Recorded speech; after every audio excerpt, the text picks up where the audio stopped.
All right, Dirty Sports, episode 757. We are live on YouTube in 5, 4, 3. Welcome to the Dirty Sports Podcast. I am your host, Andy Ruther, coming to you live from Cincinnati, Ohio, with my co-host from Los Angeles, California, Joey Nocho Prano. Hello, Andy. Morning, man. I'm wearing it. I see that. I'll shake it. I'll shake it for the audio. It's got that L chain on. You're only wearing that L chain because of a massive just choke fest at the end of last season. I mean, you were in the driver's seat the whole year. It's actually 2019 season. Oh, we didn't even do it last year. Yeah, we didn't do one last year. I mean, it was super choke job, though. Remember guaranteeing that you weren't going to lose? You Ruther cursed yourself. It was like a 6-game lead in the final couple weeks. Yeah. Just the mother of all chokes. Yeah, man. That's why they play the game. I mean, anything. You know, sports is, as you know, I don't know what to compare. Like the emotional roller coaster of sports, or as a sports fan, as a bettor, you name it. Like, I don't know the volatility of anything else that I could compare in life. Like, I'm being honest. Like if you're watching your team and you know they're not a stable team, like this is what I deal with the Reds. Of when you have one of the worst bullpens and no lead is safe, you're constantly on eggshells. I mean, is there any part of you that like gets confidence in knowing that they're gonna fuck it up? Like for me, the Mets at this point, in the 9th inning, they have runners in scoring position down 1 every game.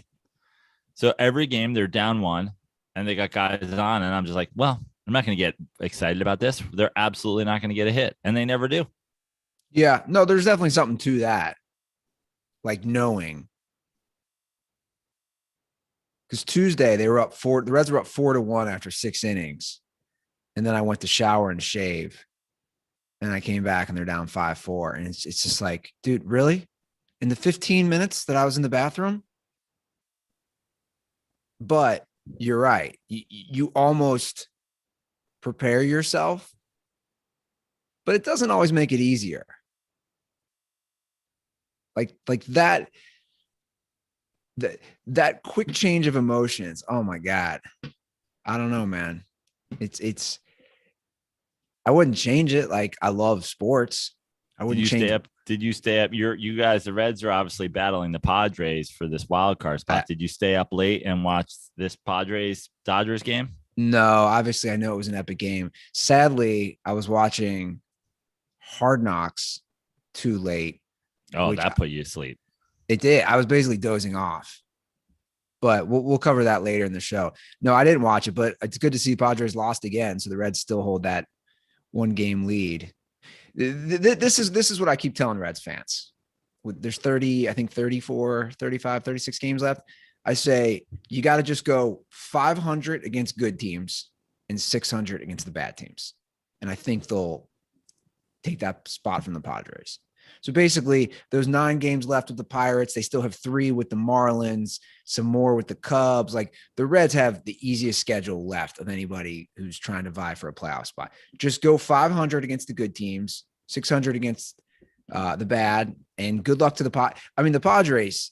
They have I've studied their schedule, spent way too much time on it. They have a really difficult schedule down the stretch because of that division.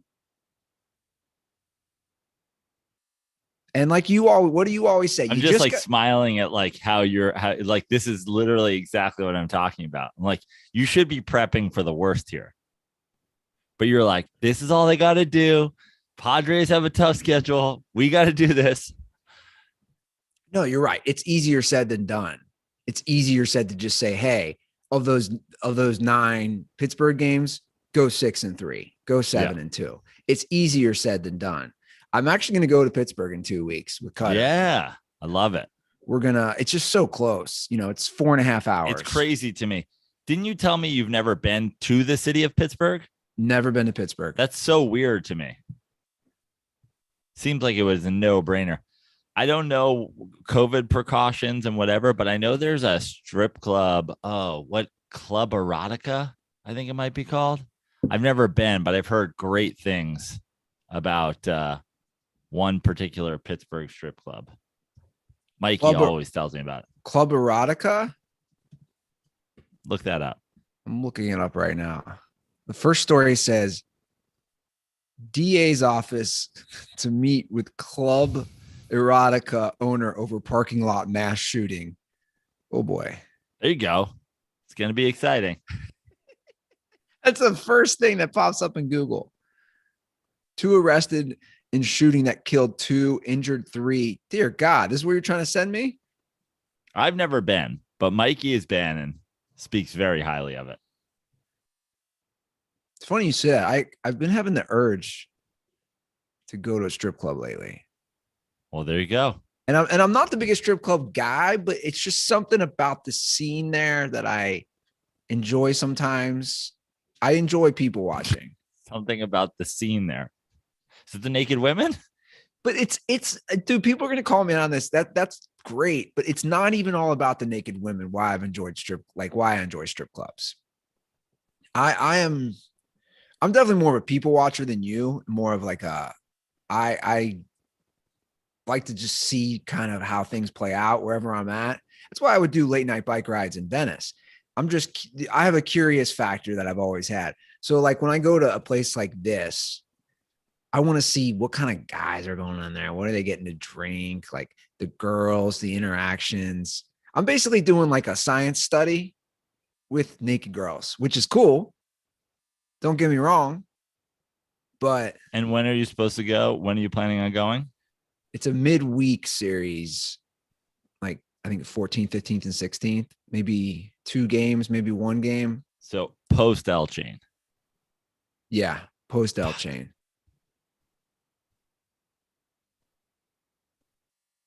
That'd be great for you in the stadium and you in Club Erotica with the L chain on. Well, judging from these photos, I think I might be a hit with this L chain, or cultural appropriation. I don't know. Either I'd be a hit or I'd get hit with. There'd be a hit out on me if I went. I've heard it's a beautiful stadium, though. Yeah, I've heard it's one of the best. Yeah, it's high on my list of ones I want to visit. That's what they say. And it's crazy to think that's about 20 years old. Yeah. Like these quote unquote new stadiums aren't the newest anymore. But they make the great thing of that whole era of making, new old style stadiums is that they're pretty classic and they can, unless you're Atlanta, they could last, 50, 60, 70 years. Yeah. When was Citi Field built? I believe it opened in 2009. Okay, so it's a little newer. Yeah, I'll be curious to see how quickly they want to get rid of the ones built from like 2000 to 2010. Yeah, because seems like they should stay.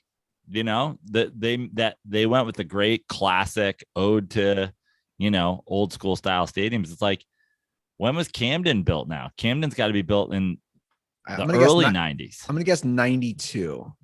Yeah. The early 90s, 93, 94. Because the All-Star game was there in what, 94? Yeah, it opened April 6, 1992. Wow, spot on. I've heard that's a beautiful park. I loved Camden. I haven't been there in forever. I haven't been there since like 99 or something like that. But it was the first one. That was even before a bunch of people started jumping on the trend.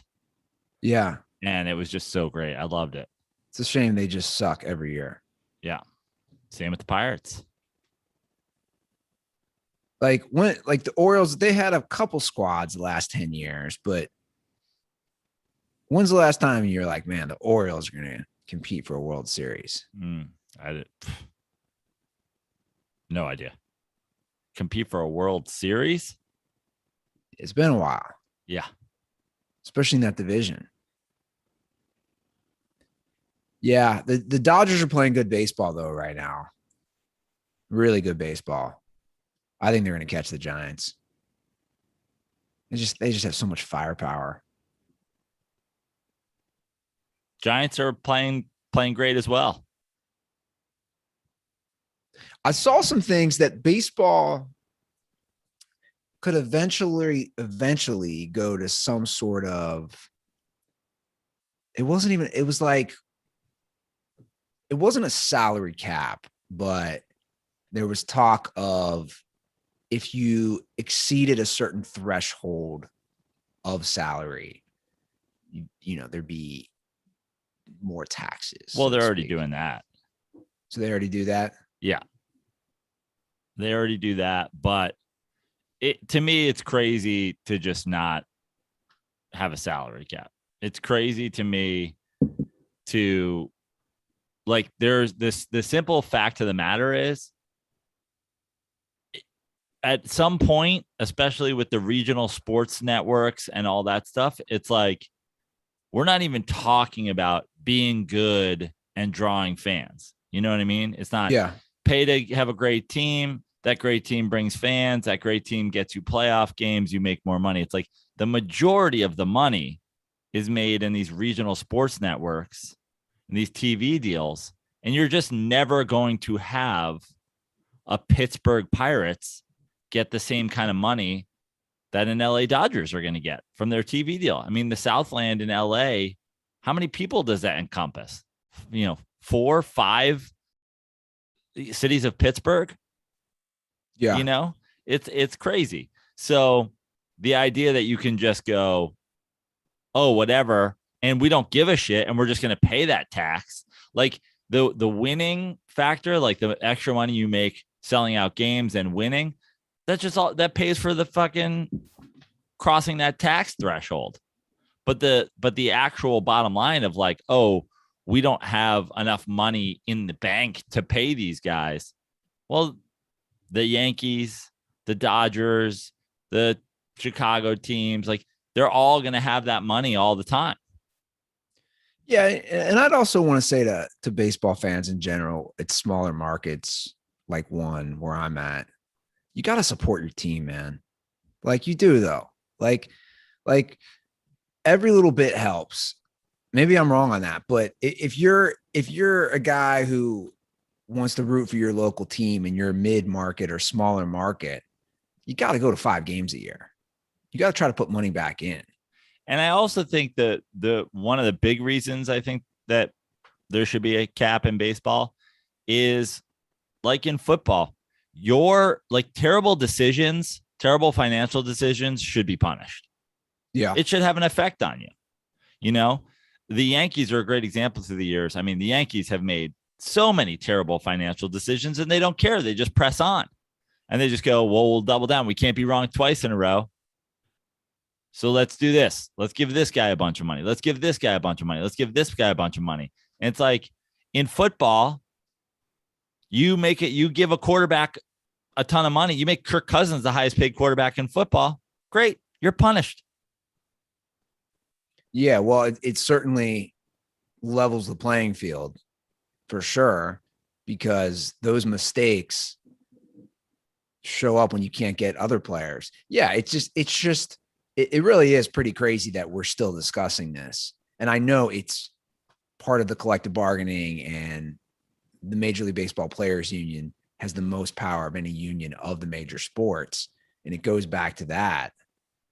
These guys. I mean, think about the NBA now and how people are talking about super teams and whatever. Think about the trading deadline in basketball. If contenders could just take stars from another team for half a year at no cost to them, Yeah. Like that they didn't have to make it work salary wise, that they didn't have to make it work with draft pick compensation. If they would just say, hey, here's, you know, free agency, like room for you. You have this money, to spend now, and we'll just take that money off your hands. Yeah. Oh, it would just be two teams. It'd be Lakers. The Lakers would be like every year. It'd be Yankees, Red Sox. Yeah. Just be the big markets competing. Well, where you do have a limited budget for your players and salary? Fantasy football, Joe, right? You can't just take all the best players. That's true. Right? Like you can't be the Yankees when you're playing fantasy football. And this year, I know we have diehard fantasy football players. This year, we're teaming up with our friends at FanDuel. And I have some great news for all the listeners, all the dirtballs out there. Your day is about to get 20% better because if you start playing fantasy this football season, FanDuel will give you a 20% bonus on your first deposit up to $500. So that's a big time bonus. And all you need to do to claim is make your first deposit to get that 20% bonus. You can set up new lineups every day. There's many different types of formats, the main slate, the single game, best ball, snake draft. You can even play a private contest with your friends. And I hope some of you guys didn't make some of these picks and some of your drafts too early, because you see it in the NFL already in the preseason. The injuries happen. And it's never smart, like I always say, to make the draft too early because of these things. And we're about to get to some of these injuries later in the show. But experience season-long wins without the season-long waits. Sign up today at FanDuel.com/dirty to claim your bonus and start playing today. Once again, that's FanDuel.com/dirty. Age and location restrictions apply. Bonus issued as non-withdrawable site credit that expires after 30 days. So I know the dirtballs love their fantasy football. So take advantage of this great offer right now from FanDuel and go to FanDuel.com/dirty. Okay. We have some college before we get to NFL and all that other stuff. Let's talk a little college football, because there was I could have sworn I won the vote of never discussing college sports again, but I'll play ball today, and then I'll double check the votes. Well, that vote doesn't mean shit to me. I'm like, what? Now we're like doing I heard the Pac-12, ACC, and whatever, they're forming one thing. I know, it's a mess. So, we can start off with that. So I don't really understand. I don't think they understand it. The ACC, Big Ten, and Pac-12 have formed an alignment, nothing contractually, but they're trying to move their chess pieces after what the ACC did, where eventually they'll schedule games. And SEC did, right?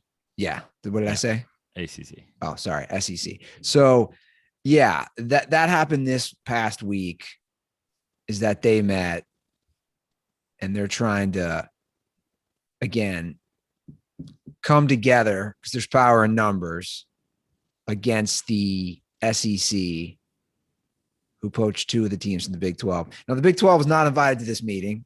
They were left out. They were the uncool kid. They're stuck at home, eating their bagel bites. Everybody's like, play defense and then calls back. Yeah. So, the future of college football is definitely, it's in peril. Like, I don't want to say in peril. It's going to be changed forever. And I'll be curious where this goes. But I'm like you, my interest wanes more and more as this happens. But the big news that I want to talk about, Joe, I mean, that happened, but the bigger news this week was that LSU, heart of the Deep South, will require proof of vaccination or a negative COVID PCR test taken within 72 hours to attend any game in Tiger Stadium for anyone 12 or older. So proof of vaccination or a negative test within 72 hours, which to be honest, I'll be honest, that's kind of funny to me. Within 72, a lot can happen within 72 hours. That's 3 full days. But anyway, proof that you're vaccinated to attend the Tiger games. And this follows up some upset Tiger fans, which I saw from a few weeks ago, that were not happy that Mike the Tiger, the actual Tiger mascot for LSU, has been fully vaccinated. Now, is this the Tiger? He's a literal tiger, or he's a tiger guy? He's a guy in a tiger suit. Literal tiger. Literal tiger got the COVID vaccine. He got double dose. Mike the Tiger. Nice. I'm assuming. I don't know. Maybe he just got one. I don't know. But Mike the Tiger has been vaccinated. Fans will be required to be vaccinated. And of course, this is a hot topic issue, especially in SEC country. And there's no other person that we would like to discuss this with than LSU's very own Ed Orgeron. Coach O has joined us today. He's actually been waiting the past 20 minutes. Been in a goddamn hold. There he is. I don't have things to do. Over here, we're on a Louisiana chain, keeping head coach of the Louisiana State University Tigers on hold for 20 minutes. Andy Ruther, how dare you, sir? Coach O, well, first of all, I apologize for the wait, and I'm glad that you have been able to stay on the line this long. I know this is big news. You are in an area of the country that it's all right. I had you on speakerphone waiting for you to say my name, invite me into the show. I have been in my office personally giving out COVID vaccinations. What? Wait, what? I became a registered nurse this offseason so that I could give COVID vaccinations to all of my team, all my mascots, fans, and players as they come in, coaching staff. Now, I don't want to get all riled up and too wrapped up in it. I'm a Jesus-loving man, so I don't necessarily believe in COVID. Not sure it's a real thing, but I'm doing what I got to do for my team. I'm asking my team to all do what they got to do for the team.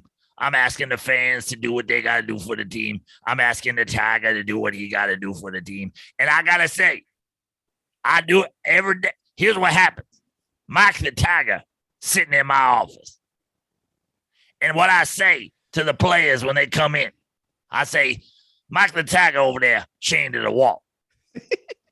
I'm going to give you this shot.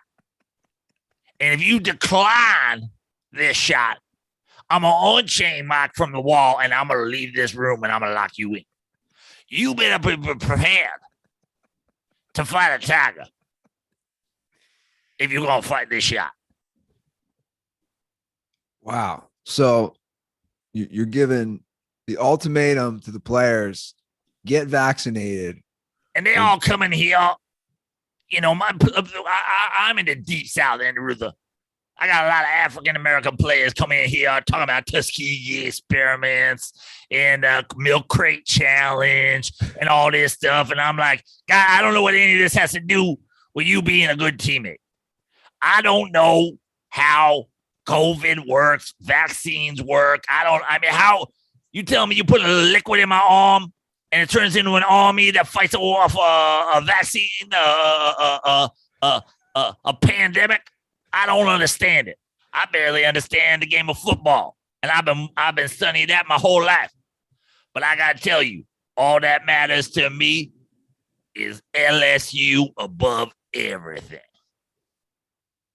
Wow. So yeah, it sounds like you're the definition of a team player, Coach. You want to ensure. You know what? Athletic director came into me the other day and he said, Coach O, Mike the Tiger took a shit on the floor. I'm going to need you for the sake of the team to eat it. What? And I said, you got it. Now he was just razzing me. He's just razzing me because he knows I'm going to do whatever I got to do for the Tigers. But I was about to eat shit off the floor. Because I'm a team player. You really are, Coach. Are you I ain't worried about dying of no COVID. I get in the gym 6 days a week, all bench presses, no legs, no back, no shoulders, just chest and biceps. So I know I'm strong, unless of course COVID attacks my legs, in which case I'm pretty. It might hurt, but upper respiratory area, that's your chest. That's where you can be infected, is your upper respiratory system. So I just bang out bench presses. I'm going to get strong. Were you trying to attack me? You trying to attack me on the edge with a lot of sweeps like the Alabama Crimson Tide do? I go out, I recruit me some defensive ends. I recruit me some outside linebackers. I recruit me some corners who can tackle. I recruit me some safeties who want to get up there in the line, get that nose all up there in the tight end. You're going to attack the edge? I'm going to recruit the edge. You're going to try to go deep on me? I'm going to get me some cornerbacks who are going to run backwards and catch a ball like a Randy Moss. You're going to try to attack my upper respiratory system? I'm going to bench press every dang day.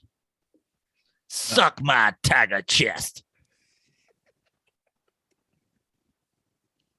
One last thing, Coach. I know you got to get back to practice. What do you have to say to the diehard LSU football fans who don't want to get vaccinated, therefore can't attend the game, who have problems with this new policy that your school has issued? Well, what words of advice do you want to give them? Listen, I don't rank the importance of fans, but if I did, those fans who attended the Louisiana State University and are alumni of this great institution would be on the top of my list. If you just some guy who ain't never finished high school, doesn't believe in science, doesn't want to come down here and argue that they put a chip in you, I looked in it. They gave me the COVID vaccine. I looked at the liquid they put there ain't no chip in there. I looked. You think I didn't look? They said they're going to put a chip in you. I said, let me see it. It was just liquid. No chips. No microchips, no potato chips, no nothing. I looked. I looked at it. It was just liquid. I was like, it looked like that juice. Give me that juice. I don't see no chip. And then they said the needle head like infinitesimally small. How are you even gonna get a chip in there? I didn't even know what a chip might look like. So I threw my PC against the wall, looked inside, found a chip. I was like, oh, that ain't fitting in no needle. And it's insanity.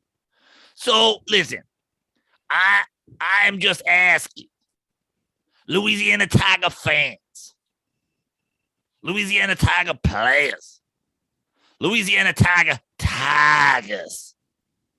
Do what you got to do for the Louisiana Tigers. Be a part of this team. My least favorite word on planet Earth is protocol. Every time I hear the word protocol, somebody done fucked up and I got lost somebody for 10 days because they broke protocol. I don't even know what protocol means. It's like a little area where you're inside like a police. He broke the protocol. I don't know what that means, but I know you break it, I fucking don't have you for practice. So do me a favor, Tiger fans, Tiger players, Tiger alum, Tiger staff, Tigers. Do follow the precedent set by Tiger. Get yourself fully vaccinated, Coach O. Suck my double vaccinated Tiger dick. Wow, that was quite the speech by Coach O. And by the way, just in case anybody needs to know, I got the Pfizer. I think it's so Pfizer, but that's all right, Coach. If you want to get one, I feel good. Chest feels strong. Upper respiratory area, I feel like clean as could be. I don't know about the Janssen and Janssen or the modern one, but I got the Pfizer. Thanks, Coach. We appreciate your time at Dirty Sports, and good luck this 2021 season. I'm just hoping that piece of shit Nick Saban don't make it his play. I'm hoping they get a protocol all up in there. I hope that they get that rising tide of protocol. I hope that elephant ain't vaccinated. Can you imagine a fully vaccinated tiger attacking an unvaccinated elephant? Ain't got no chance. You know, they say if you obese, you got a better chance of getting you. I mean, every elephant I ever seen obese. Every tiger I ever seen felt as shit. You ever seen a fat tiger? Mike the tiger don't even need to get vaccinated. He vaccinated. The Crimson Tide elephant, he immunocompromised with a BMI. He ain't vaccinated. Oh, this all year. Coach O, everybody. Thanks again. I don't even know what a Commodore is, so I don't know. Coach, I really think you got to get back to practice at this point. I got to go. I ain't got practice today. We just giving out shots. Come in here. I'll see Coach O. Get that O shot. Wow. I'll tell you what, we've had Coach O on the show for the last few years, and that might have been one of my greatest interviews / listening to Coach O, because I like when Coach O comes on. I just get to sit back, sip a little water. Oh my God. I have tears in my eye. I keep wiping my eyes. I have tears in my eyes when he talked about putting the potato chip in his arm, or the battle of an unvaccinated elephant versus Mike the Tiger. I want to say this about Coach O, though. Through all his wild ramblings, there's always truth. I mean, let's be honest. The elephant is a big fat animal. Yeah. Tigers are lean. Tigers are cut. Mm-hmm. I'm just saying, there's always some truth in Coach O. And good luck. I just looked up. They're 16th preseason. So 16th? The expectation is not as high this year. They had a really bad year last year. Wow. So that might be better for them, right? Flying a little under the radar. Yeah. I want to mention this story real quick before we move on to the NFL, because I just think it's so nuts. And I read it. It's a detailed story.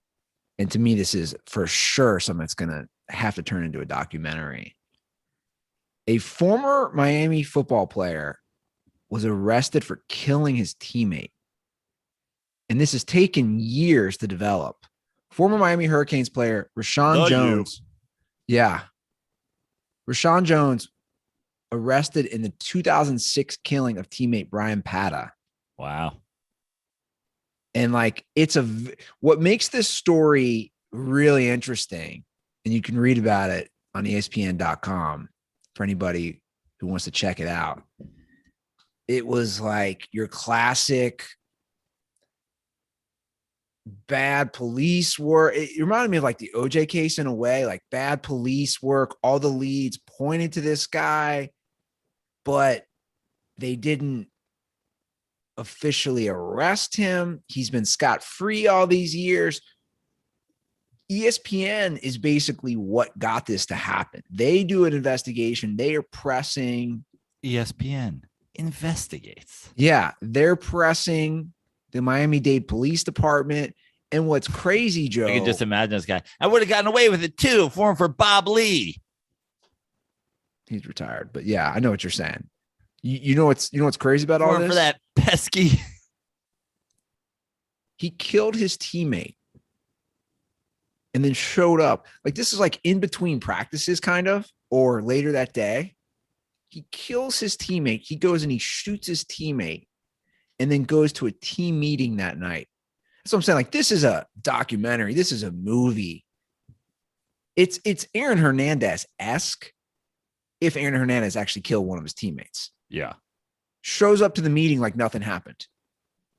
Continues to play on the team after killing his teammate. Urban Meyer's like, when did he get paroled? Because he's an edge rusher. It's wild to me, man. I don't really have much else to say about it, but it's just crazy to think all the records were indicating that this guy, Brian Paddock, was the guy who killed him, but he never, again, was arrested, even though he was the lead suspect.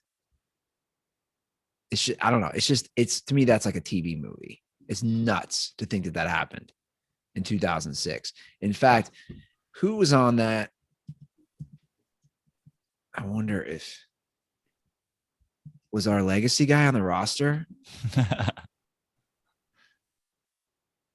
So some of the big names on that 2006 roster, God, they actually went 7-6. So they had a down year after a bunch of good years. But Greg Olson was on that team. Seventh floor crew. Calais Campbell.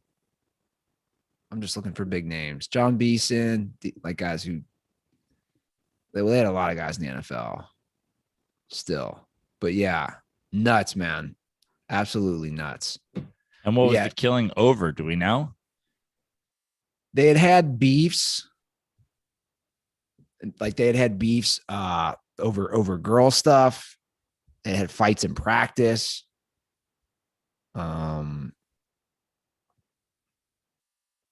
So listen to this. Several of Paddock's former Miami teammates offered mixed reactions to the news of Jones' arrest. I'm sorry. I messed it up. Paddock was killed. Jones was the guy who killed him. I messed that up a few minutes ago. But I love this from their coach, Larry Coker. It was really the former coach, right? This is what he told after the arrest. It was really a surprise. Like, dude, you were the coach. Like, you didn't know that there was some bad beef going on. Hug, come get your Uncle Larry.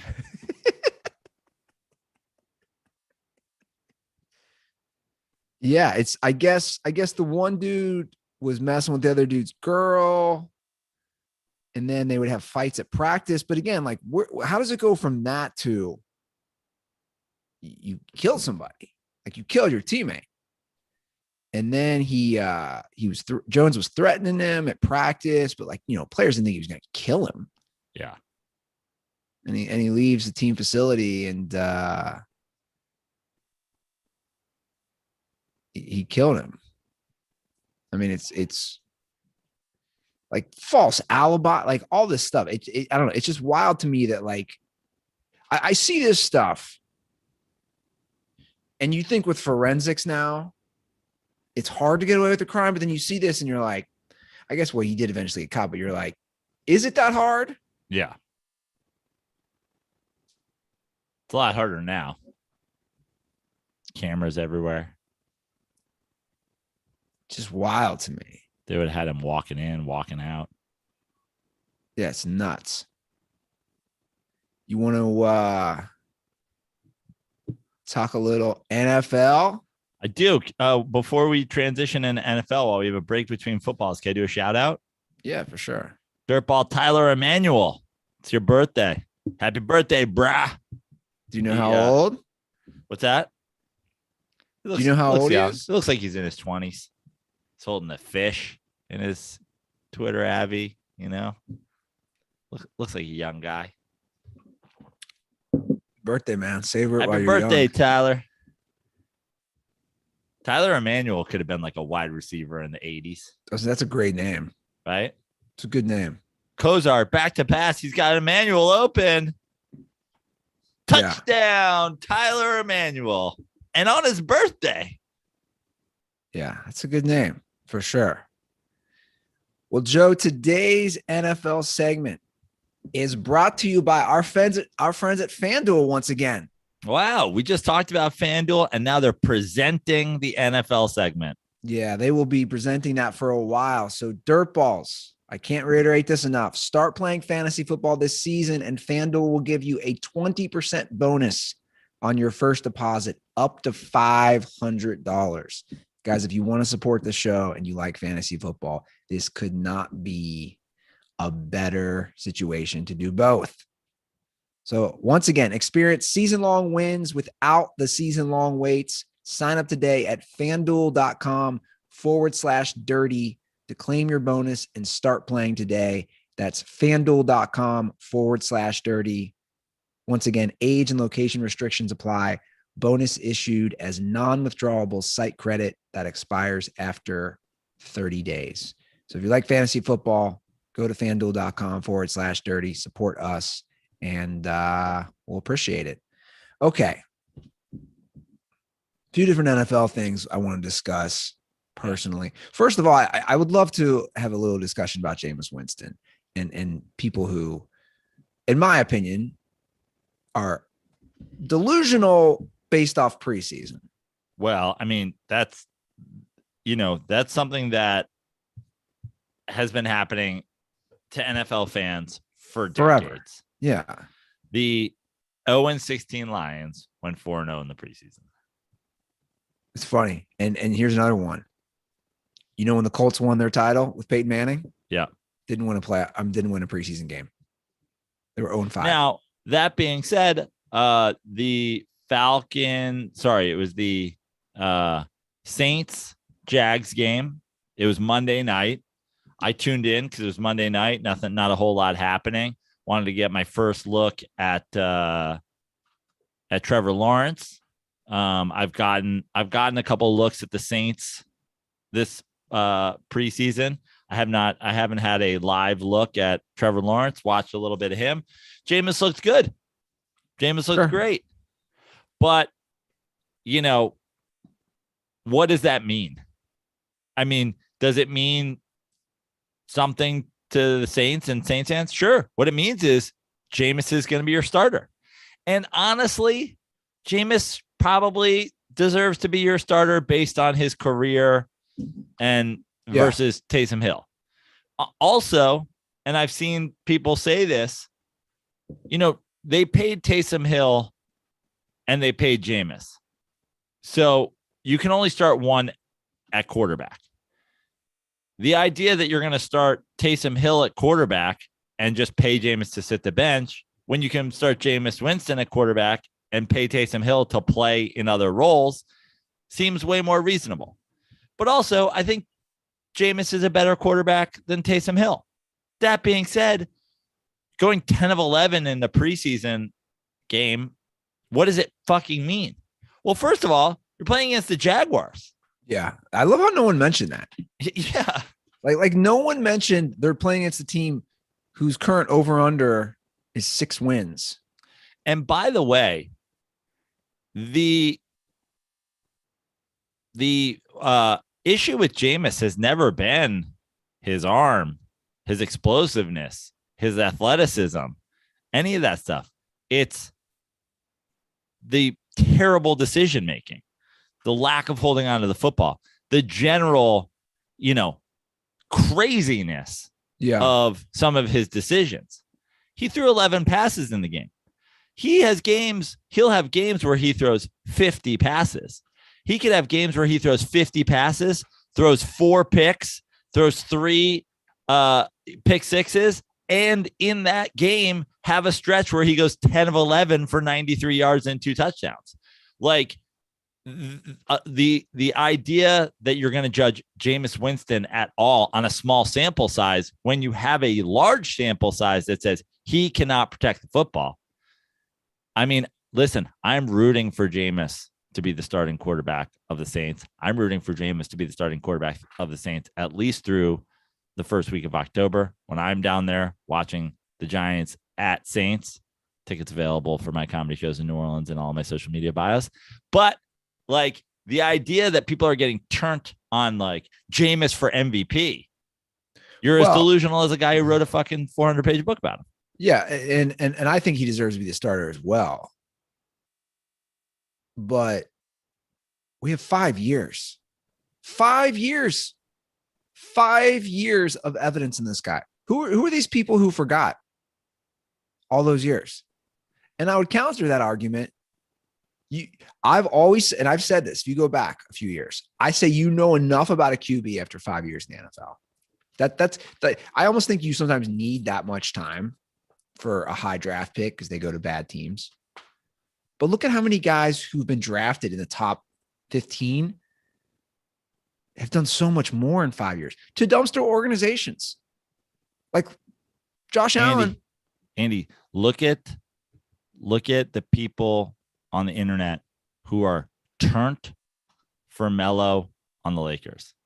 Look at the people on the internet who were turned for tight end Tim Tebow. This is all the reasons I say we should stop talking college football. There is nothing more delusional than these weirdo fans that fall in love with some guy that had 2 years of college experience and then went to the NFL. It's the NFL or the NBA or whatever. It's not the fucking same. Well, to me, it's more of Saints fans now holding on and thinking there's going to be this big turnaround. And by the way, there could be, dude, he could have a great year. But I don't even think it's Saints fans. I think it's Jameis stands that makes the noise. It's a weird take because you have 5 years of evidence. And like you said, I mean, he can have stretches where he's great, but overall, good luck in that system. Dude, good luck. Let's not forget in Tampa Bay, look at the receivers he was throwing the ball to. And he left and immediately won the Super Bowl. That's what I'm saying. They immediately went four and more. Here's the thing. The Saints have been a playoff team year in and year out for how long? I mean, do we think the Saints win the AFC South or the NFC South?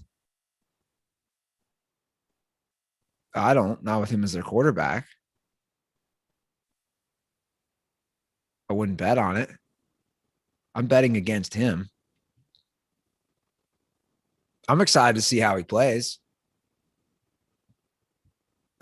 Again, like he might have great stretches or a great couple games. When it matters, I don't trust him. I don't trust him at all. Why would you? How could you?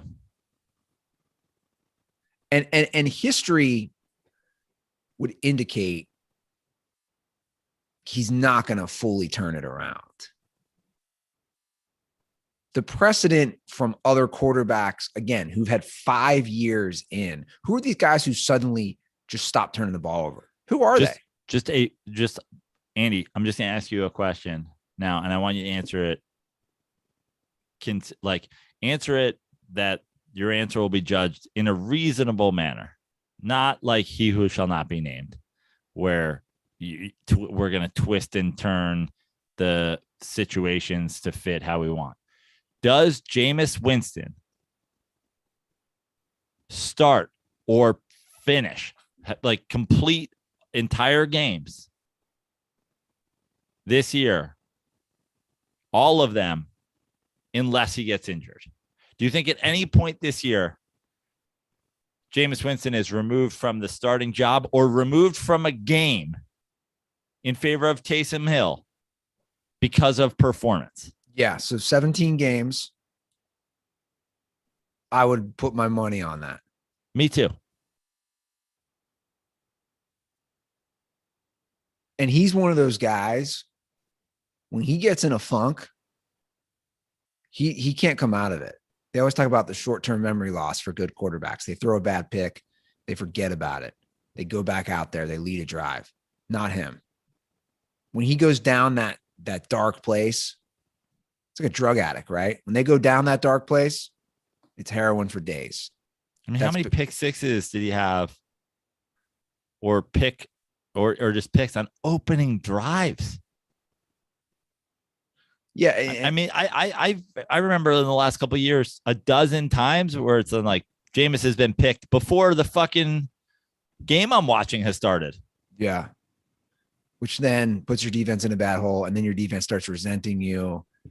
It just creates bad vibes with the team. Look, I think Peyton's a really great coach. So he's got a good offensive coach. It's going to help him. He did have Arians, who's also a good offensive coach. but I don't think he starts all 17 games. We'll see. They're over under 9.5 wins. I just looked it up. Yeah. I'm not sure how I feel about 9.5. Probably right in that number, but again, what does that tell? I know Drew Brees is a Hall of Famer, but it's they're already setting the bar so much lower. Yeah. The minute Jameis comes in. He's definitely not Drew Brees.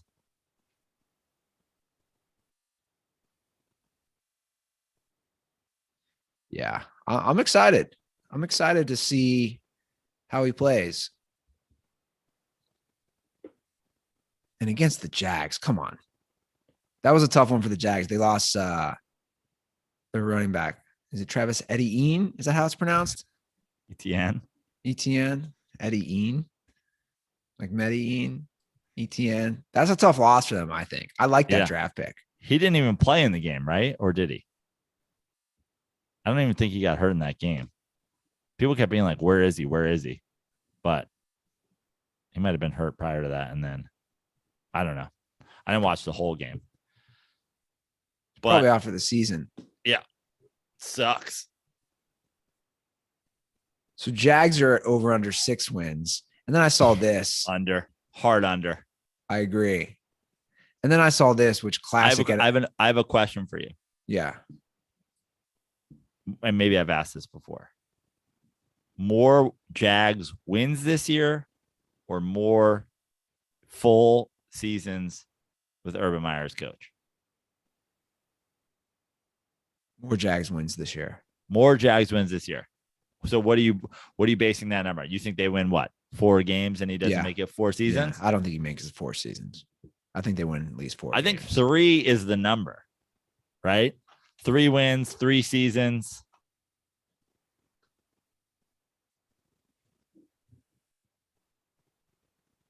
I just think.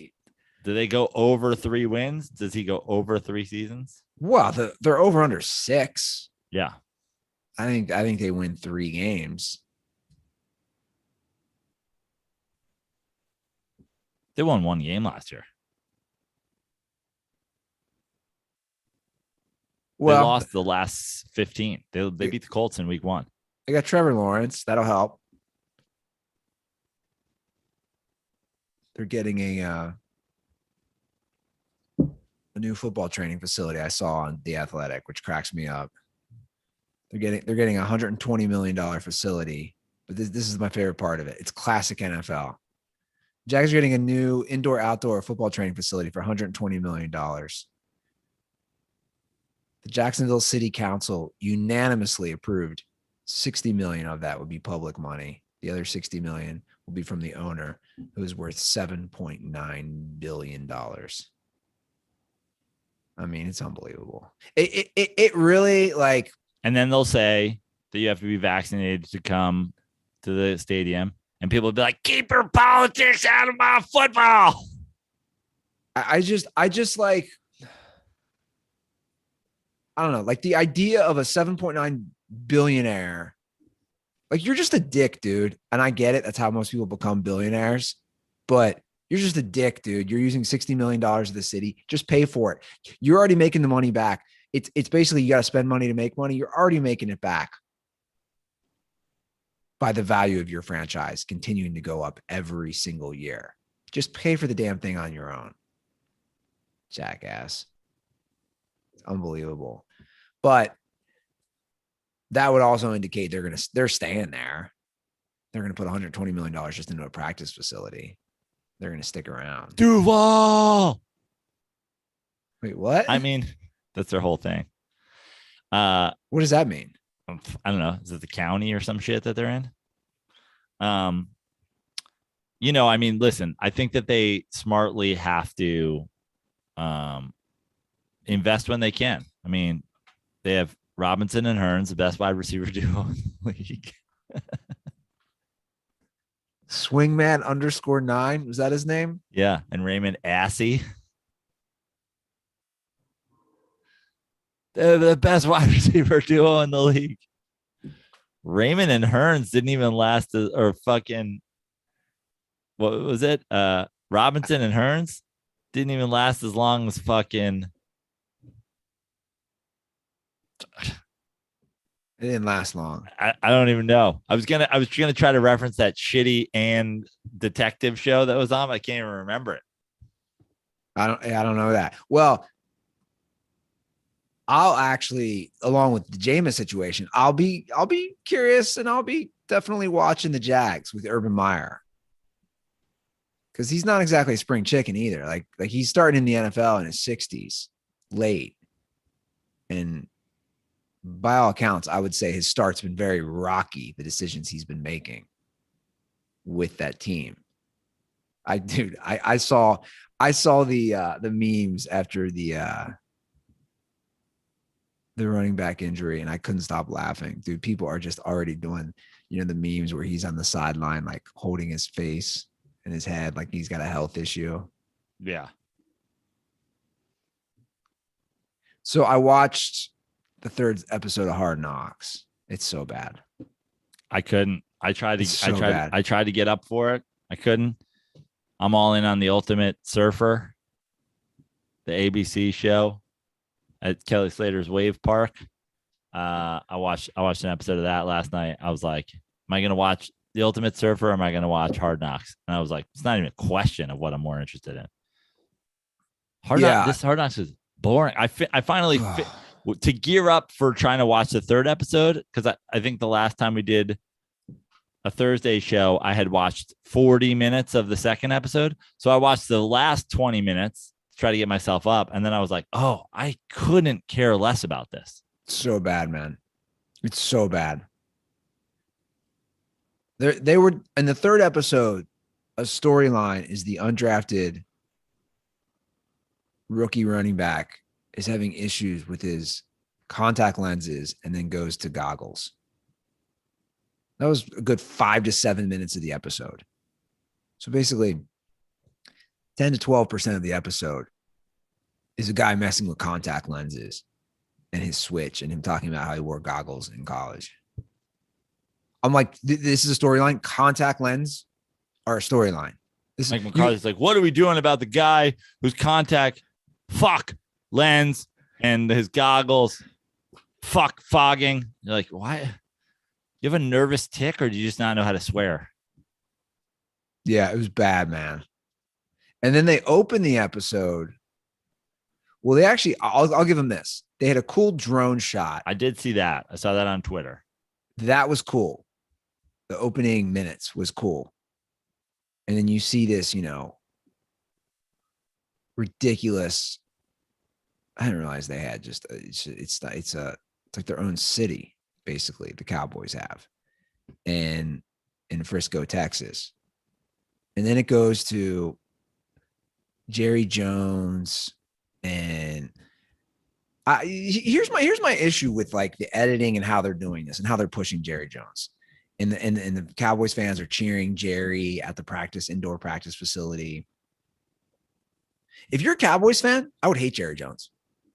If you're a 2021 Cowboys fan, why do you like Jerry Jones? This blows my mind. Is he great for building a cool facility for the fans? Yeah. Is he cool for maybe those things? But none of that shit matters. None of it. It's what do you do on the field? And I started thinking about that. I would honestly say, like, the number one thing to dislike about Jerry Jones is the fact that he's a GM. Like, bro, if you haven't done shit in however long, like, just turn over the GM duties to somebody else. Like that would be me. That would be like the biggest step one thing, because the giving yourself a great facility and all that stuff, that's what the owner's supposed to do. And the owner's also supposed to hire somebody that can put a good team on the field. Instead, the owner hired himself and hasn't put a good team on the field in 20 years. And that's my thing. As they show you this, I mean, it's a state-of-the-art facility. I mean, it's amazing. And obviously we've been to AT&T Stadium ourselves, and that's a whole different facility. But none of that matters. Like you said, the product on the field, you can give me all the bells and whistles of something. How does it perform? You might have the coolest looking computer. If it always freezes, what's the point? And that's basically what the Cowboys are. So these like, if you're a Cowboys fan, I would hate this. They have not made, not just the Super Bowl. Think about this. The Cowboys have not made an NFC championship game in 26 years. A quarter of a century. I would hate him as my owner. I'd love him as my owner. I'd hate him as my GM. But his they're owner, the same. Yeah. Right. Like, cool. You make a lot of money. You get the cool endorsements. You get the cool sponsorships. That's all great. That doesn't. I'm a huge Jerry Jones fan. I'm in favor of Jerry Jones being the GM. I think Jerry Jones should also be the head coach. I think as a Giants guy, Jerry Jones forever.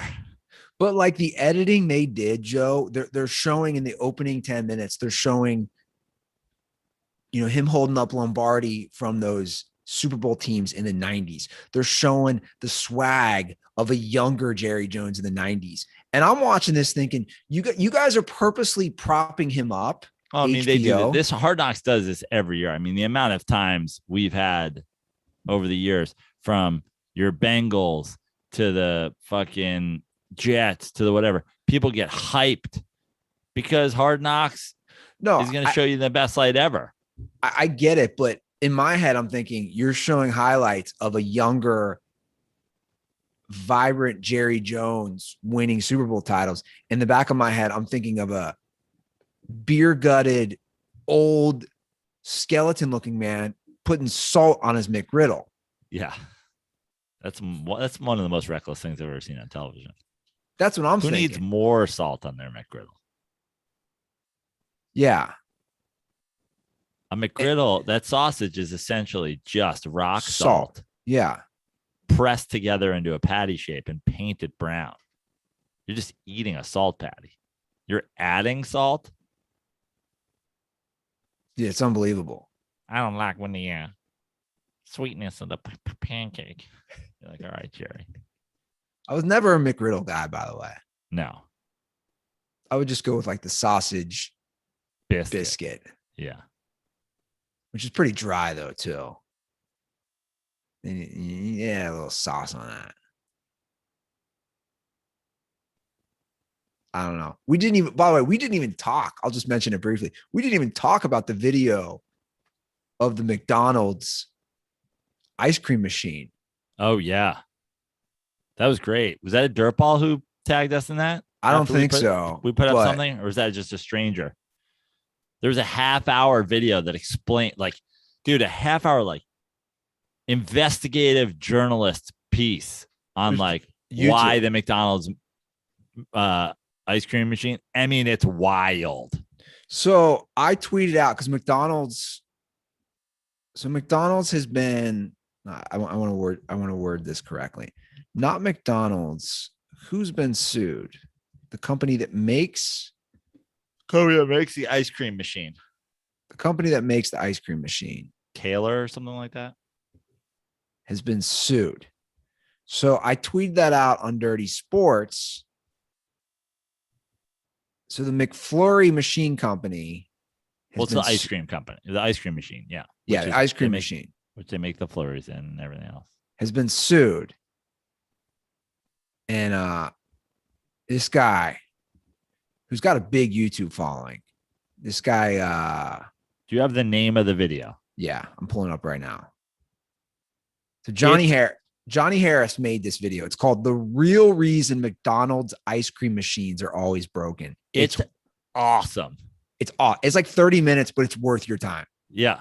So the gist of it, you should watch it, but the gist of it is that this ice cream machine company, 25% of their profits in their whole company is people coming out to service your machine. And because that's a consistent thing, doesn't matter how, you can only sell so many, right? But once you sell them, you need somebody to serve them. So essentially, these machines have panels and buttons that are impossible to understand, especially for a 16-year-old kid doing a fucking minimum wage job. So Yeah. it's literally all set up. The whole process is set up so that you have to call somebody to come and service it. So McDonald's is in this long-standing like kickback program where they have these machines, they get fucked up, they pay somebody, but McDonald's doesn't have to pay them. The franchise owner has to pay them. Yeah. And it's the same machines that are at In-N-Out and Wendy's and whatever, but only McDonald's obviously clearly has some sort of kickback deal. Yeah. So they don't let people service them. To me, that's the crazy part. So the same exact machines from Taylor are at Burger King, Chick-fil-A, Wendy's, and he even investigates. The Frosty machine, which is basically the same equivalent at Wendy's, never goes down. But there's some back-end deal where McDonald's corporate says that every franchisee who owns each McDonald's has to use their product. And again, when it goes down, only the people from that company can fix it. And I guess all the technology is all old too. Yeah. And like, it's not just old. It's like purposely like misleading. Yeah. Cryptic so that you can't figure out what's going wrong. So the company that's suing them is this company that created this thing where like figured it out. Your smartphone will literally tell you what is wrong with the machine. Yeah. Like, oh, you overfilled it. Oh, you fucking didn't use enough of this. Oh, it's not long. Like blah, blah, blah, blah. It'll tell you. And Taylor sued them to stop because when McDonald's found that out, that people were using this technology, they put in their contract saying this Taylor now has developed their own technology and you have to use that, even though it's still cryptic. It's literally just a big kickback process. It's wild. Again, you got to watch this. It's called The Real Reason McDonald's Ice Cream Machines Are Always Broken. And it's made by Johnny Harris, who has a huge YouTube channel. I see he has over 1.6 million YouTube subscribers. And like we said, it's worth the watch. It's over 30 minutes. Because we had people calling in. Remember when we first talked about this, being like, I work at McDonald's and here's what happens. The machine's not broken. It's cleaning. And they explained all that in the video, which is they clean it overnight, but half the time they come in the morning and they're like, the cleaning didn't work. You got to clean it again. And they're like, what the fuck? But it doesn't tell you why it didn't work. It doesn't tell you what you did wrong. Yeah. So then you spend the whole day restarting the machine and then be like, oh, it didn't work again. Restarting the machine. So this fucking technology tells you, here's why it didn't work. Do this instead. And McDonald's like, nah, fuck that. Yeah. So basically, if you ever order a milkshake or a McFlurry, don't be mad at the people working. Yeah. It's not their fault. I mean, this thing is wild. This thing, to be honest, should be the main headline in our country right now. Yeah. I don't care what's going on. This should be the main headline. There's enough McDonald's franchises. People need to be made aware.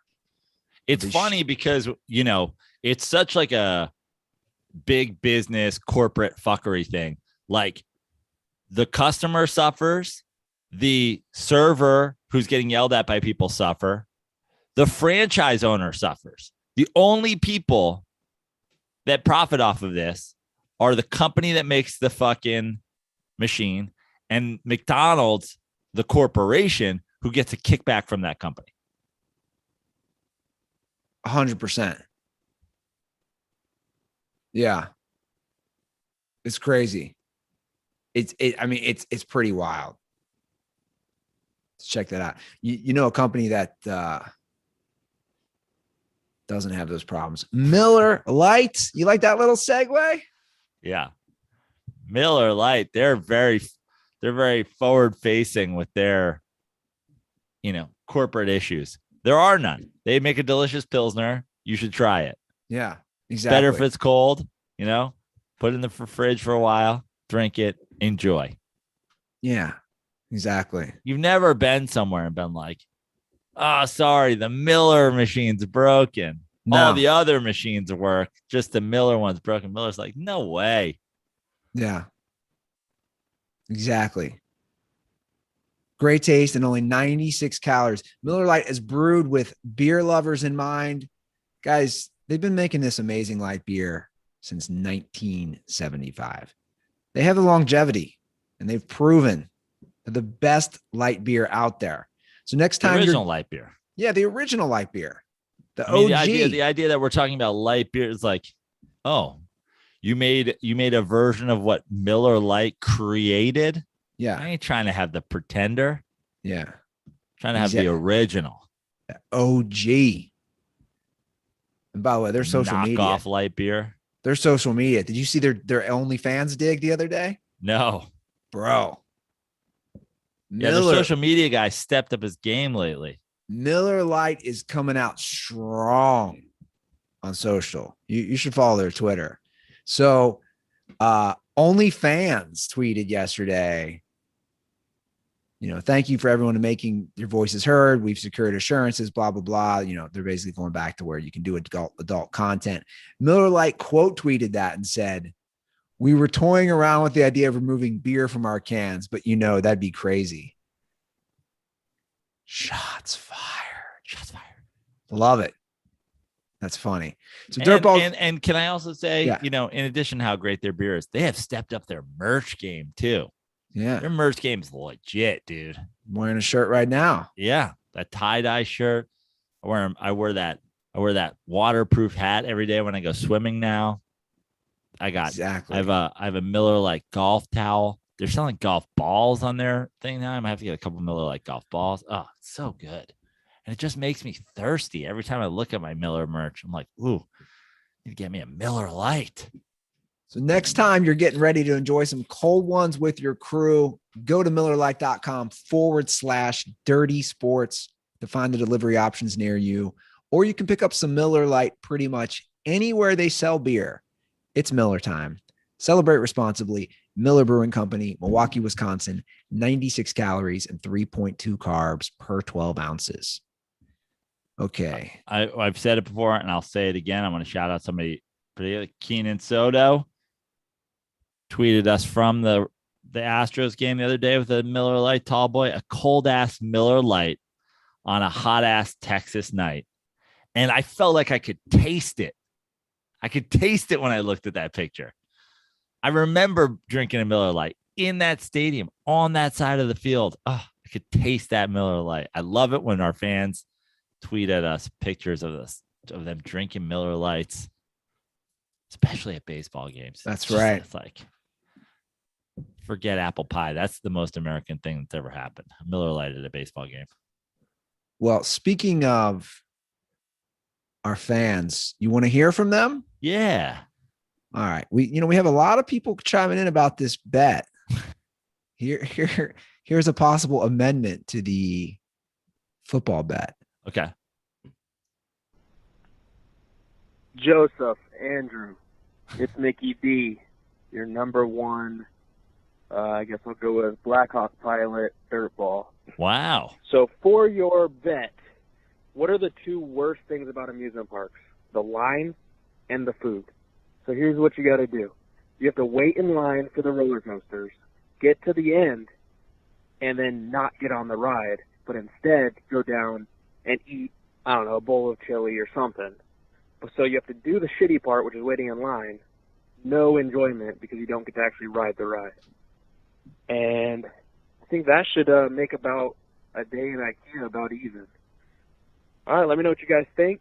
Condoms are for grown men who don't give foul balls or balls that are tossed to them by players to young children. 100% Peace agree. out, guys. 100% agree. Yeah, that's a good condoms are for. Okay, so we talked about this before the show.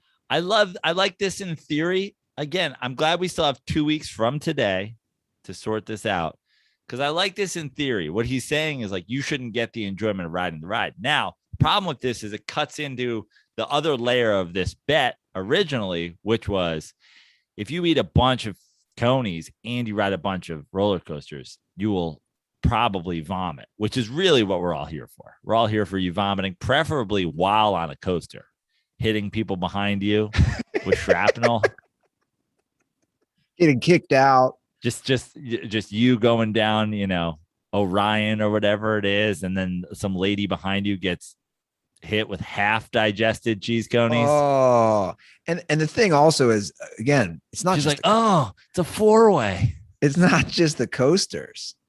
Like, even just like, I don't know how you are with rides. Sometimes the coasters don't. Sometimes the non-coasters make me, and ones that you wouldn't think, like you brought up. We talked about that. Make me more. But I also feel like if I had 8 cheese conies in me, just about everything's going to make me want to vomit.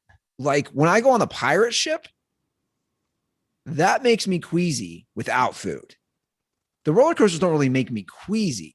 So, but if I had a couple cheese conies and I'm going back and forth up that thing, there's a good chance it's not sitting right. I mean, you have a few things. If I eat the food, I could either vomit or shit myself. Either way, that's a win, I think, for the show and for you.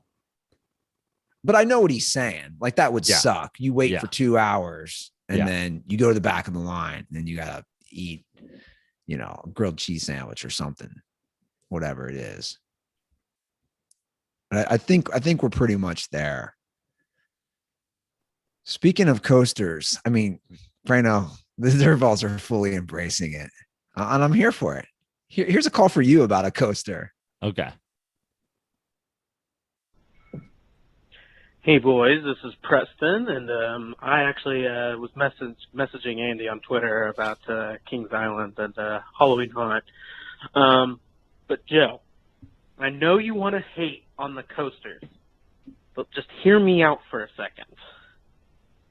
So I don't know if you guys knew this. I assume Andy knows because he grew up in Cincinnati, but Kings Island used to be owned by Paramount. So all of their coasters were Paramount movie themed. And one of the reasons, and the ride has not aged well, it's now known as the Bat. But I loved Kings Island because of that ride. And it was because that ride used to be called Top Gun. And like I said, today, it's maybe not aged too great, but when I was a kid, that ride was amazing. And so that's honestly one of the biggest reasons I love Kings Island. So I want to hear what you think, and I think that gives me a pass, just saying. Anyway, stay dirty. Yeah, so the Top Gun ride, I'll be honest, I didn't think it was that cool back then. So Paramount Pictures owned, they got an amusement park game for a minute, and I don't know, I don't know how many years. So yeah, all the rides, when that one came out when I was in 8th grade, the Top Gun ride, and it was it was one of the first ever, like, what do you call it, where you're hanging down, but like your feet aren't hanging, you're still, anyway, whatever. It's a fun ride. And Right. Of course they're playing off Top Gun and all that. By the way, I have not hated on the coasters. I enjoy a good roller coaster. I've hated on Andy being a season pass holder at 39 years old and making multiple visits to Kings Island in 1 year. Like, I don't mind an amusement park. I don't mind a good roller coaster. It's just, for a guy who, I mean, literally assaulted verbally Twerks with Wolves for being a season pass holder at an amusement park. It's just amazing. I've made I've made my case there. I mean, I feel like we're days away from you drinking a White Claw while you ride the coasters. Hold on, I've made my case there though. Again, my argument to that was there's a lot more to do in Southern California than like here. So like in LA, the amount of times I just went to the beach or whatever. It's like, what am I doing? Are you saying the quality of life is higher? Well, it depends on your version of quality of life. I'm just saying there's only so much I can do. Now, was I a little too harsh on Twerks? Probably. Yeah, I can also admit that. Both things can exist. Probably overdid it. By the way, congrats to Twerks, who is currently engaged. So congrats to Aaron and Mrs. Twerks. I hope to God they get married wearing Mickey Mouse ears. at a Disneyland. I really hope that happens. Yeah. I mean, I was pretty hard on the kid, but he's growing up. He's going to have a little twerks. Yeah. He's going to have a little wolf. He's going to have a twerk with wolves cub. Here's a call for you. Okay. These are always interesting. Yo, it's Ray, North Jersey. Hypothetical. Joe Prano got in a little bit of trouble with the mafia. To save his family, he has two choices. Choice number one, never do stand-up comedy again.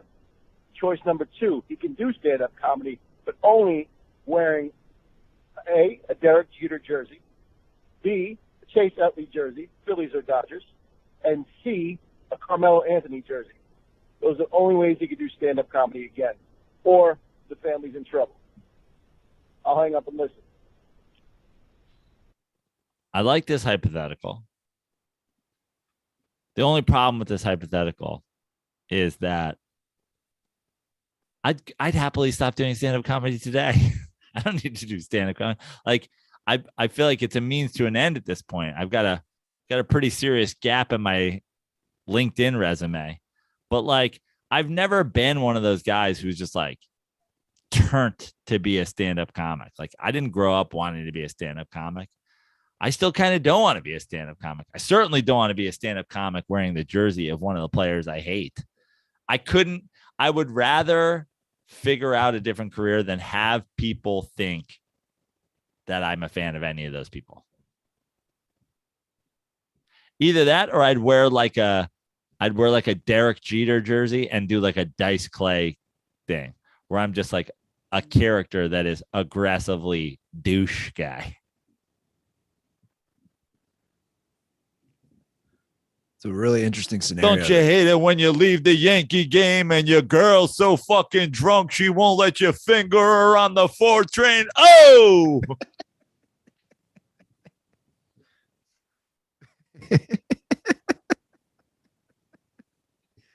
I like this character. Don't you hate it when you get one of the best players in baseball, but he's also a fucking shortstop, so you don't know what to do. So you got to let a less fucking good shortstop keep playing shortstop because you don't want him to get upset that a better shortstop plays shortstop. Oh, come on. Fucking de Blasio, am I right? Dude, that could be a market. All those Jeter fans, all those Yankee fans. It could be a whole market right there. Fine tune that audience, right? Yeah. Okay, we have a paid call next from Reed. Reed. He's the number one paid call, Dirtball. He knows what to do. He knows moves to the front of the line. What's up, Dirty Sports? It's your number one Yolo County Dirtball, Reed, checking in from Monterey. I just wanted to call in about a few things I've heard last few episodes. First off, Michael Majid's call was fantastic. I thought Andy was hyping it up in the beginning, but after listening, I had to agree. Probably top 5 Dirtball call of all Majid. time. Next, you guys were talking about the Malice in the Palace documentary. I haven't seen it, but I did listen to an interview on the All the Smoke podcast with Matt Barnes and Steven Jackson with Ron Artest, and so they get a lot deeper into some of that stuff. So if you guys are interested in it, or whatever, that might be a podcast episode that's worthy of your time.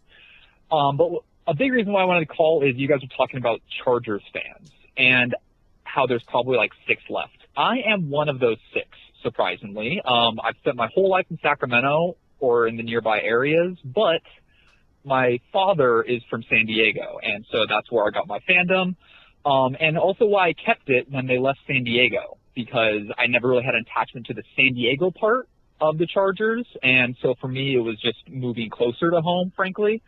But yeah, I honestly don't know what the Chargers are going to do for fans, because I'm only a fan because of legacy.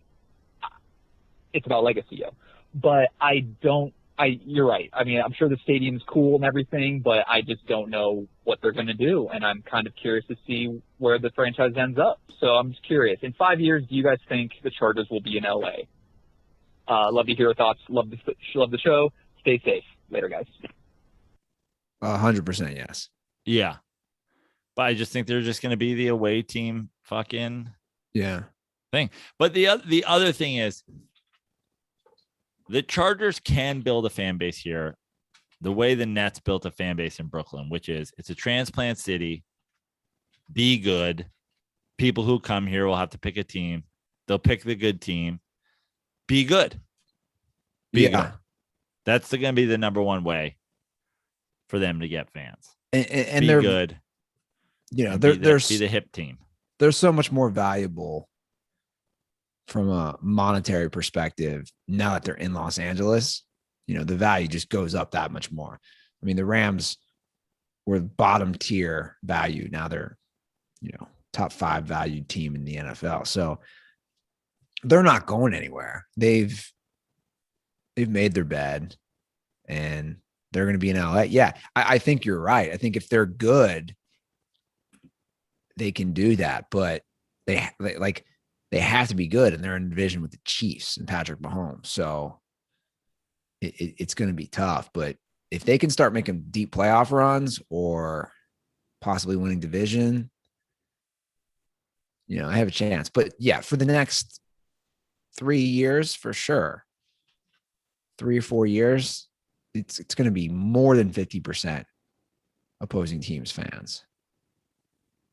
Okay, let's finish up with this call. Hey, Dirty Sports. This is McKay from Houston, Texas. J.R. Smith is going to college at North Carolina A&T. I was just wondering what athletes who didn't go to college should go to college, and what should their major be? Condoms are for Rob Manfred. Stay dirty. I love this. Can I do another one? Sure. Guys who went to college, or we should say what they should have studied. Yeah. Because there's only so many guys. I think I'll start off, and then you can hop in. I'll start off with 2. I'll say Kirk Cousins and Cole Beasley should study some sort of medicine, or they went to college. Yeah, I know. That's what I'm saying. Like, can we say guys who went to college or what they should have studied? Yeah. So I'll start off with those 2 who went, but maybe they should have studied something with medicine, biology. Well, shots fired at the anti-vaxxers, huh? Well, I'm just saying maybe something that they could study. I mean, this, I got to say, I kind of love that this is going on in the NFL right now. Like, I like, you know, one good thing about, and I'll get back to, you know, McKay's point in a minute, but one part of the pandemic that I've loved is like people got locked down and then everybody got real, like, I feel like the amount of people that expose themselves on social media, I was just like, oh my God, I've been like kind of friends with you for a long time, and I didn't know you were a fucking idiot. Like, I like it when people expose themselves. Well, and I would argue that's, you know, my thing is like they want division. Like it media, politicians, like it's just such a, I don't know, like I almost come at it from a different perspective. Like I was on the phone with my aunt last night, and she made a comment. She's like, God, if everybody would just get vaccine, we'd be over this. And I was like, you know what? This is just my viewpoint. I said, I'm more annoyed that all these things have turned political, and that like politicians have embraced it from the right and the left and from the media. I was like, to me, that's the problem. It's like, these really aren't, they shouldn't be, in my opinion, political issues. Health things. Of course they shouldn't. But here's the thing. Like when we're talking about the vaccine, it's kind of not. It's kind of like Trump's vaccinated. Trump's telling people to get vaccinated. Every fucking right-wing pundits vaccinated. They're all vaccinated. The only people who aren't vaccinated are the people who are conspiracy theorists or dumb. You can complain all you want about, well, Mike Vrabel was vaccinated, but he got it anyway. Vaccine doesn't work. You know how you know it does? The Atlanta Falcons have not been featured in the COVID protocol list in 2 full weeks since they've been 100% vaccinated. Like Atlanta might end up winning that division based on the fact that they are 100% vaccinated. If suddenly Jameis Winston isn't the quarterback of the Saints and they've got to run the fucking wishbone and, you know, whatever happens, like they're not appearing in it anymore. They're 100% vaccinated. They're not doing it anymore. And it's like, oh, Cole Beasley's out because he fucking blah, blah, blah. It's like, yeah, bro. Because some asshole on your team, you might not have it, but you were in close contact with some asshole who did. Well, we go back to Coach O, and I go back to my whole thing on this. When we're talking about it in the context of sports, forget all of this nonsense. You're just a bad teammate. You're just a bad teammate. Yeah. Well, you know, like I said, though, I think it it's just become such a divide, and it's like, I'm personally just exhausted. I was taking a joke dig at those guys, but also a truthful dig. I'm like exhausted from all of it. Like, I'm just like, whatever. Like, dude, you don't want to get the shot, don't get the shot. If you like, but like everybody, like, it's fucking nonstop. Like, I just want this shit to end. But, you know, it's just not going anywhere. It can't end because, like, this whole, you know, the thing about the vaccines really that we're into, you know, when you're talking about making it political, it's actually, I think it's just a spin-off of masks. Like, I think these people just dug their heels in about how, like, masks were like anti-freedom and whatever, and like all about control. By the way, I'm still waiting for orders from the people in control. Like, I don't know. I guess they've been controlling me for like 2 years now with my masks and fucking, you know, the vaccine. Well, whatever. I've got no fucking marching orders from them yet. But you know, I think there's shades of things that are truthful at times, but you know, it's not like, for my take is like I feel safe. Like, I've been vaccinated, so I feel safe. Do I have certain family members now who are wearing masks again around crowded areas? Yeah. Dude, that's their prerogative. Like, you know what I'm saying? Or am I seeing a lot more masks again at the grocery store? Yeah. Like, whatever. If people want to put on masks, cool. But like, I'm not here to preach to anybody. I'm trying not to. Like you do what you think's best for you. Like, but I'm also just trying to live my fucking life, you know? Right. And that's the problem is, like, you know, this argument, like, my body, my choice. It's like, bro, we've been going through this for years, you know, like the idea of trying to like be like, gotcha on a my body, my choice. It's like, dude, a woman's right to choose has no bearing on you whatsoever. But the idea of you choosing not to do something having a bearing on me or my nieces and nephews or whatever, like the idea that like one of my family that are like small children get sick because you're a fucking dipshit. And then it's like, and by the way, the my body, my choice thing, like, think about this. Think about, you know, most of the people who are pro-choice are like very religious. Now, you would think that they would just be like, your body, pro-life, you mean? Pro-life, right, are very religious. You think they would be like, your body, your choice, just so you know, you're going to hell, and leave it at that, right? You can't get into heaven if you get an abortion. Cool. You can't get in the supermarket if you don't get a vaccine. It's not that fucking hard. It's the exact same fucking thing that we're talking about. And I know, look, there is just, again, it's just such a, like, there's just so many. And I said this the other day. I said, you know, my favorite part about arguing is like, people have come at me over thing. I don't give a shit, But when you come at me about this anti-mask, anti-vax thing, you're like, well, when I had COVID, here's what happened. I go, well, I didn't have COVID because I fucking wear a mask and I got vaccinated. So like, I feel like you're just proving my fucking point. Well, look, and obviously you can still get COVID. Like at the end of the day, obviously you can still get COVID if you've been vaccinated. The whole point is that if you do get it, you're probably not going to be put in the hospital. But you know, to me, an underlying thing through all this, and it's just never talked about, is just the shitty health of our country in general, which is concerning. It's like there's no doctors out there talking about we need to eat healthier, we need to exercise. Nobody's talking about that. And I guess that's kind of a sidebar, but in a way it's not, because if you're healthier and you do get COVID, you have a much better chance. That's all I'll say. And you know, at the end of the day, you don't have to do certain things. Like my car AC went out and it had to be in the shop for 2 days. And I hadn't been in a lift for a while. And you got to wear a mask. It is what it is, dude. I had to put the mask. I didn't bitch. I fucking had to wear a mask. That's because they've already brainwashed you, Andy. They've already got control of you. Like, now they've got your chip set to not complain mode. So, like I said, I'm just trying to stick to myself. I'm not. You guys do whatever you want to do. I'll try to take care of myself. And I couldn't agree more with you, Andy. Guys, do whatever you want.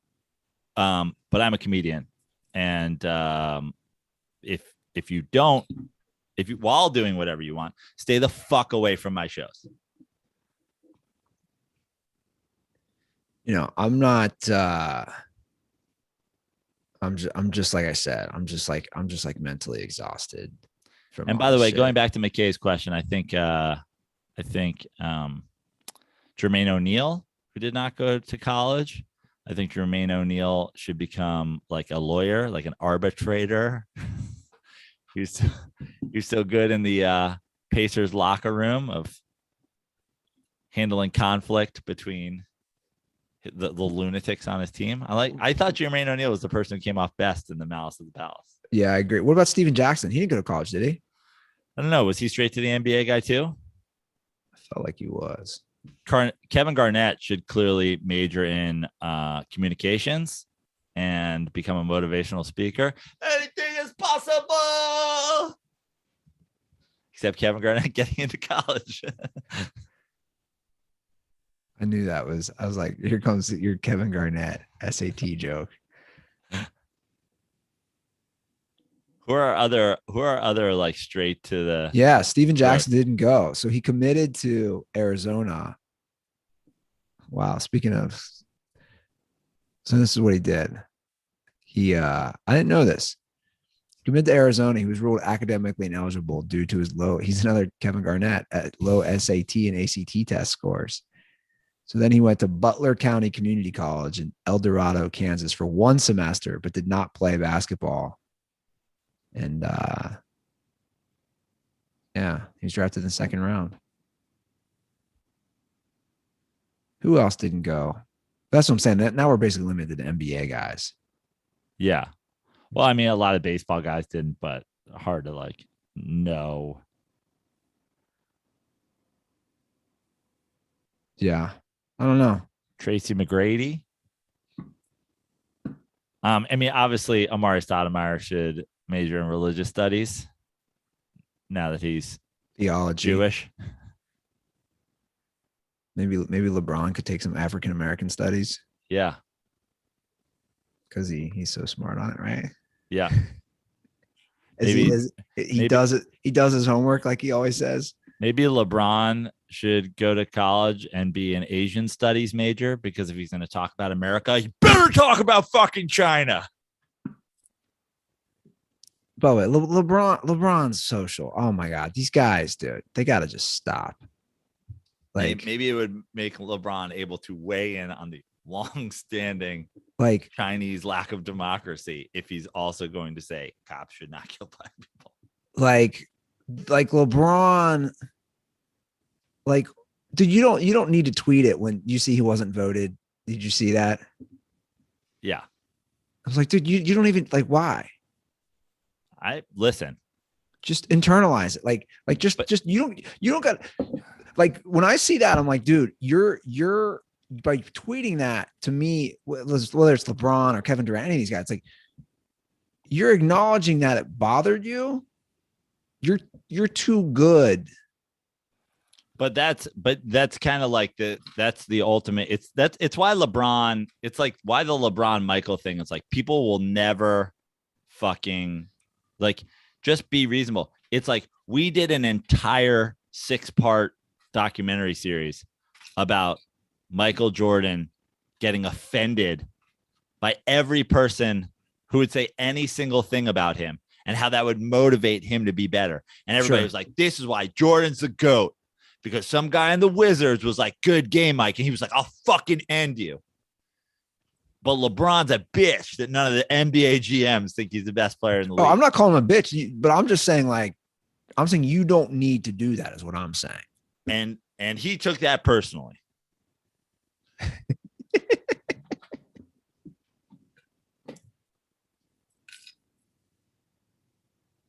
LeBron James. 310-359-8365. That is the hotline. We're in that LeBron James chain. So got a few more days with this thing. Is there people hiding in my laundry room right now, spying on me? Making sure I'm wearing the L chain. I need some Cincinnati area dirt balls to reach out to me. I need somebody to knock on the door. Ring the doorbell. No, I don't show up to the gym. I don't want dirt balls showing up. Watch you out. Check on you while you're out for a run. I don't want dirt balls showing up to the house. Although I did have a what yoga class do you go to? We need a dirt ball. Going to yoga. Beachmont Racquetball Club. I'll give you that. Beachmont Racket Club? Beachmont Racquetball Club. Are you a member of a racquetball club? Yeah, it's a full gym. They have do you play any racquetball? No. Racquetball's fun. I used to play racquetball in college. It's called Racquetball Club. It's, they have full tennis courts, racquetball, basketball court. You know I love about my gym. They have a full bar. And dude, I saw a guy the other day. Of course they have TVs all over. They have Miller Lite on tap. They have a full bar, and it's dude, this is where like quality of life is the other way, where you're like, I basically belong to an Equinox, but nicer. Right. And I run you a month. Take a guess. $100. 47. Wow. It's got everything. State of the art, right? And then if you go and get a Miller Lite, which you won't because you don't drink, but if you did, if I were there and did a Miller Lite, would it just go on your tab and they would just charge you for it? Yeah. Or I could pay, but yeah, just goes on my tab. It's pretty awesome. Protein, like you name it. It's in classes, almost all the classes are included. Like my yoga is included in my membership. But I saw a guy the other day, the Reds were on. I couldn't stop laughing. Dude walks in. He's probably in his mid-50s. Walks in with his gym bag. Of course, there's a giant screen above the bar for whatever sports are on. He walks in. He plops right down. This is I'm leaving. He orders a beer, and he's watching the game, talking to one of the staff. And I'm thinking, does this dude tell his wife he's going to the gym? I'm going to the gym. He goes right away, orders a beer. He's in the gym for 2 hours, just drinking beer, watching the Reds game. Takes a shower, goes home. Great workout. How many calories did you burn? -600. It's unbelievable. I just saw that and I was like, this guy's pretty awesome. Yeah. He 100% is telling his wife he's working out. And there are dudes who just sit, because it's a giant circular bar. And there's also tennis courts by it. You're overlooking the tennis courts are below. And I'll be honest. This is giving me nostalgia for the Sawmill River Club, which I was a member of when I was a kid. Man, it's the best. It's the best ever. Just have a place you get food, booze, look over the tennis courts, basketball courts. Oh, it's great. Yeah. It's life. I know. The Bay Club here in Los Angeles, I think they're $200 a month. Yeah, and then I got my own Equinox is $150. Yeah, and then I got my own locker with my nameplate on it. Yeah, that was an extra $8 a month, but whatever. $8 a month, not an $8 one-time fee. Oh, the locker itself is an extra $8 a month. Yeah, to put my last name on it. It's a full locker. Yeah, come on. I don't want want to be sharing. I don't want to be using random strangers' lockers, especially in these times. Yeah. Yeah. That's how they get you, Andy. That's how they get you. They get control of your brain, and they take that $8 a month because you're living in fear of sharing a locker. Used to share underwear as a kid. Now you're afraid to share a locker. $8, give it to me. Fear police tax. Who are you? Who is this person? I'm Sam Tripoli. All right, guys, follow us on Twitter and Instagram at The Dirty Sports. Drop a podcast review on Apple and leave your Twitter or Instagram handle, and I will reach out to you and send you 2 koozies. Follow me at Andy Ruther. Follow me at Joe Prano on all social media except for Twitter at Fix Your Life. Lots of shows in Los Angeles this weekend. The Improv at 8 tomorrow night, Friday. The West Side Comedy Theater Saturday at 10. Got a bunch of shows in September up and down the coast, San Diego, Santa Barbara, a variety of areas. And then also beginning of October, House Comedy New Orleans. It's going to be, I haven't been this excited for a comedy weekend in forever. Great city, great new club, Giants at Saints. If you're in the area, come down. Great food. Great pick 6 from Jameis. Yeah. The whole thing. How many shows do you have? 4 shows, 2 shows Friday, 2 shows Saturday. We could have a potential fun, 4